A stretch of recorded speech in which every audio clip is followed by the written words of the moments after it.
कोई भी जॉब अगर होगी तो हर एक जॉब के प्रोस और कॉन्स तो होते ही हैं। किसी भी सेक्टर में, कोई भी फील्ड में जॉब हो, कोई से भी। तो मैं एएलपी के आज एडवांटेजेस और डिसएडवांटेजेस की बात कर रहा हूँ इस वीडियो में। हो सकता है आपको वीडियो बुरी भी लग जाए, हो सकता है आपको सही भी लगे मेरी बात। तो थोड़ा 2x के स्पीड करके या फिर जैसे भी स्पीड में आप देखना चाहें उसमें देख लीजिए, थोड़ा देख जरूर लीजिए, 4-5 मिनट अपने खर्च करके इस वीडियो को जरूर देख लीजिए। देखिए, एलपी में मेन जाने का जो भीड़ होता है वो उसका रीज़न होता है बहुत तगड़ी सैलरी। सैलरी निश्चित ही आपको बहुत अच्छी मिलेगी, लेकिन हाँ, सैलरी अच्छी मिलने से पहले सबसे बेकार भी मिलेगी, क्योंकि एक में जो आपका ट्रेनिंग पीरियड होगा उसमें केवल आपको बेसिक पे और डीए दो ही चीज़ें मिलेंगी, इसलिए उस समय आपको सैलरी बहुत कम लगेगी वो सैलरी। लेकिन हाँ, वो कम जो है ट्रेनिंग तक लगेगी। जैसी ट्रेनिंग आपकी ख़त्म हो जाएगी फिर आपको बहुत अच्छी सैलरी मिलने लगेगी निश्चित ही, नो डाउट। 50-60 हज़ार रुपये आपको बहुत आराम से मिलने लगेंगे सैलरी के तौर पे। और 50-60 हज़ार रुपये सैलरी एक अच्छी सैलरी होती है। अगर आप अच्छा अपना लाइफ स्टाइल जीना चाहते हैं तो 50-60 हज़ार एक ठीक सैलरी है और बहुत अच्छा कर सकते हैं आप इसमें। लेकिन ये इसका एडवांटेज हो गया। लेकिन इसमें क्या है ना, 50 हज़ार जो सैलरी, 60 हज़ार जो मिलेगी आपको शुरुआती दौर में ही, जैसे आप ट्रेनिंग खत्म होगी उसके बाद, तो उसका वर्कलोड भी बढ़ा देंगे। वर्कलोड इतना हो जाएगा, थोड़ा मेंटली प्रेशर हो जाएगा, वर्कलोड हो जाएगा। इसको बढ़ने के कारण ही आपकी सैलरी बढ़ेगी। ठीक है, ये चीज़ अच्छी है।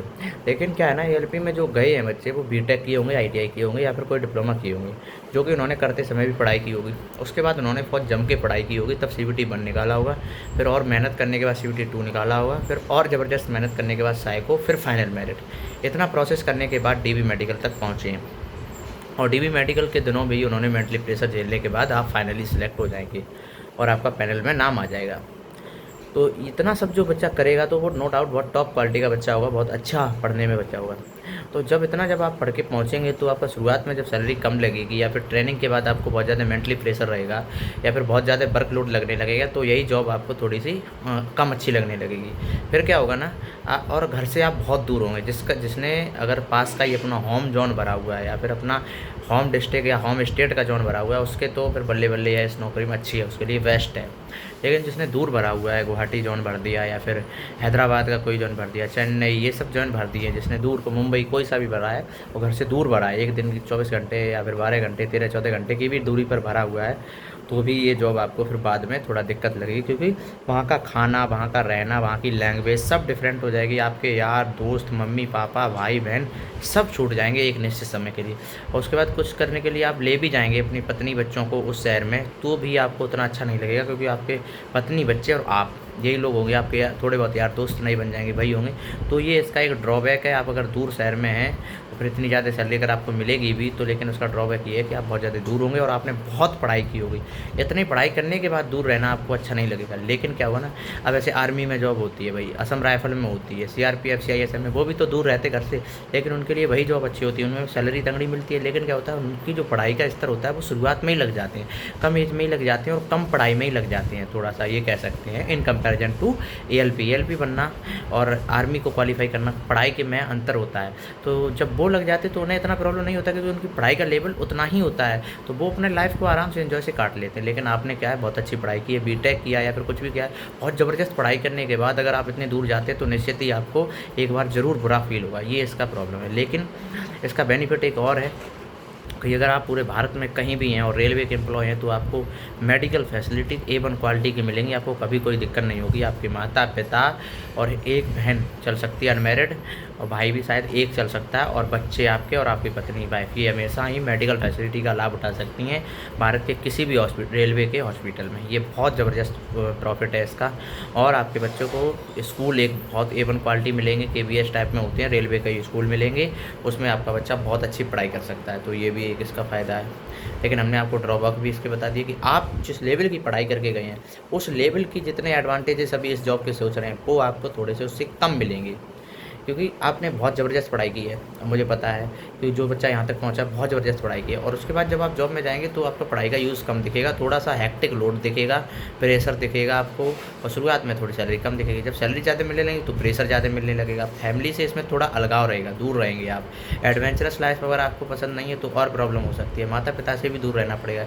तो ये आपको ड्रॉबैक इसके देखने में मिलेंगे। लेकिन इसका सॉल्यूशन एक है कि यूपी बिहार के जो बच्चे हैं भाई ज़्यादातर इधर उधर जाएंगे, तो वो अभी यूपी, बिहार, राजस्थान, मध्य प्रदेश इनके सब बच्चे पढ़ाई करते रहेंगे। बिहार में तो इतनी ज़बरदस्त वैकेंसीज आ रही हैं, तो आप एक काम कर लीजिए, आपकी जो एएलपी की जॉइनिंग होगी, बहुत फास्ट मोड पे अभी एएलपी चल रहा है। एएलपी का जो रेलवे ने प्रोसेस चला रखा है बहुत ही फास्ट मोड पे चला रखा है। सबका लगभग वो आ चुका है डॉक्यूमेंट वेरिफिकेशन का डेट।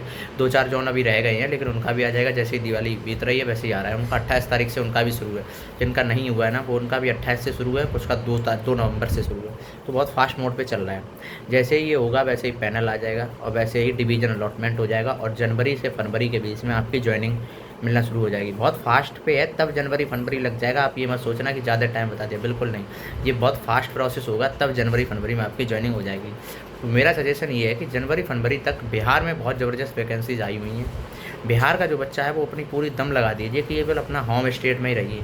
अगर आप बिहार का जो बच्चा है वो बिहार में ही सिलेक्ट हो जाता है, तो चाहे वो 40,000 सैलरी और तुम दूर जाओगे वो 60,000 रुपये सैलरी बराबर है।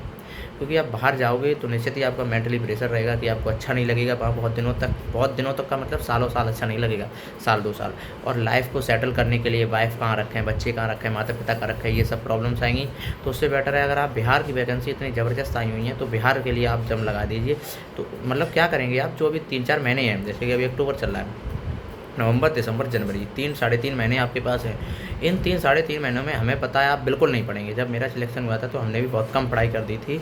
उसका रीज़न ये रहा कि हमारा जो अभी सीजीएल का जो आंसर किया है उसमें केवल 130 मार्क्स ही बन रहे हैं, जबकि पिछले सीजीएल में 160 सब में आए थे हमारे, 160, 162 सीपीयू वगैरह में आए थे। लेकिन सीजीएल में भी प्रीलिम्स में आए, मेंस में 319 थे।